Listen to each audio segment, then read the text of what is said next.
So today I've been a hot mess because my allergies kicked up when I woke up to feed my infant this morning at 3 a.m. So I was up at 3 a.m. and my first kid doesn't get up to go to school until 7:30. So by the time all the kids got up, went to school, and everything else, I had already been up for like 6 hours.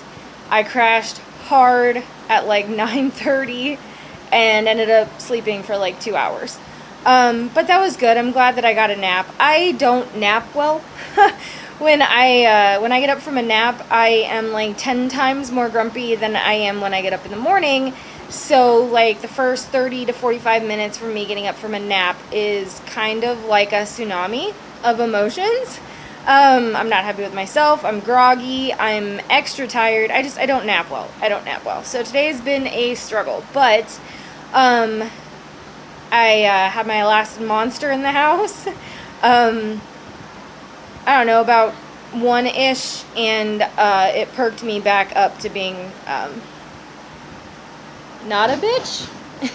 Anyway, but I need to get a video in for today, and I was just thinking, because I'm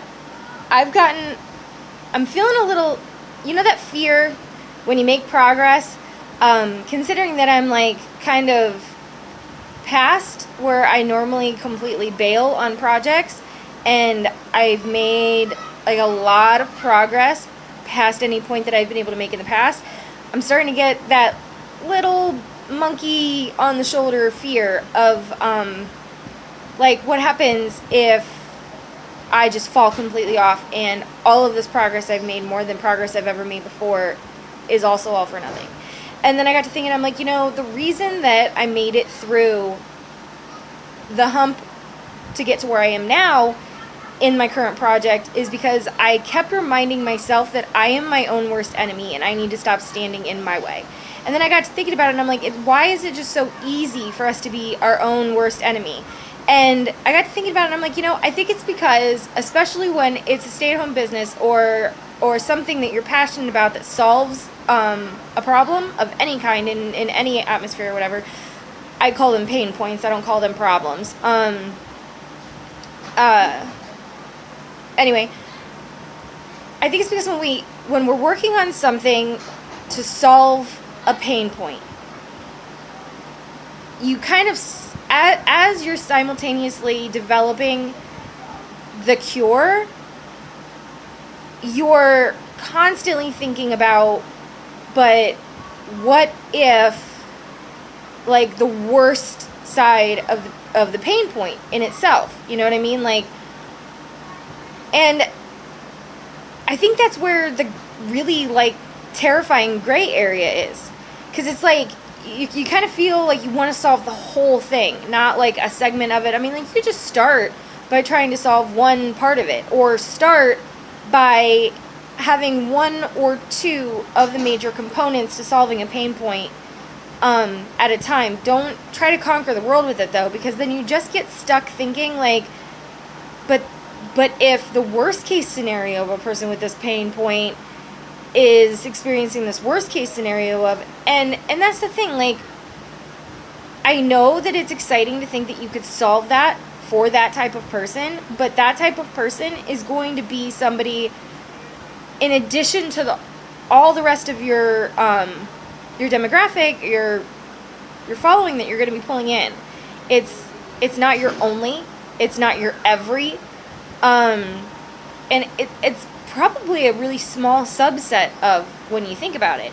And I think the thing that you're creating, it doesn't have to solve the whole problem. It can help, like, developing something that can help or provide the opportunity. And then you gotta kind of think of, like, because we do it all the time. Facebook ads, especially, algorithms, all that stuff. YouTube commercials. They're all those analytics are pulling things to your attention that you've currently searched and or like talked about, discussed, looked at, or whatever. And besides the fact that that's totally creepy, that the internet now just links everything that's ever done in your entire network and tries to like specifically piece part and put things in front of you that are relevant to like your actual immediate action. That's a whole nother subject. But I'm sure you could agree that if something's put in front of your face enough, like if it's put in front of your face enough, even if you didn't think that it was something you were interested at first, you may gain interest in it just because it's been there and it is there, and like you may think like, oh hey, I remember seeing something about blank and I think I'm going to look a little bit further into that.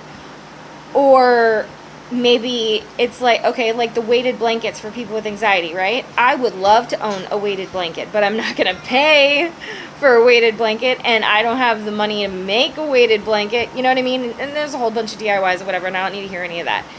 But, you know, if a tax return season comes around and I'm still thinking about it, I'm probably going to look up buying a weighted blanket.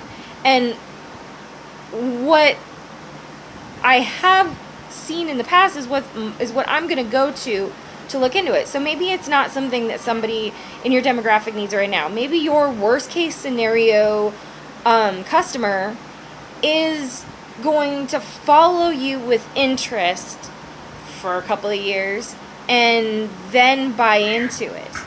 But it doesn't, your solution, your resolution doesn't have to solve the world in the first go by any means. And you want to make sure that you have growth.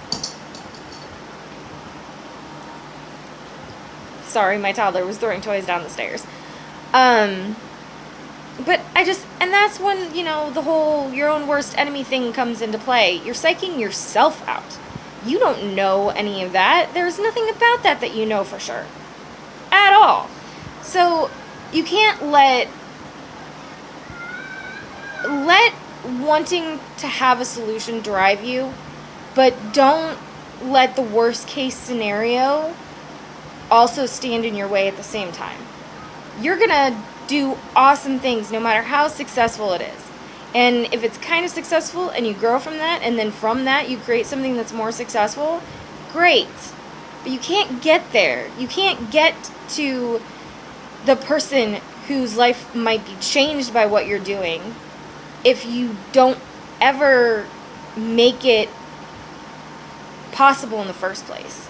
So, yeah, that's my little rant for the day. So that piece of advice I give myself all the time, because I'm one of those people who gives a lot of advice and never takes it, but I've been taking it lately because I've been recording and putting it out online, and I figure that if it's something that is now going to be accessible for the rest of time as it exists on the internet, and who knows who's going to come across that piece of advice and benefit from it, that I should absolutely be taking my own advice also.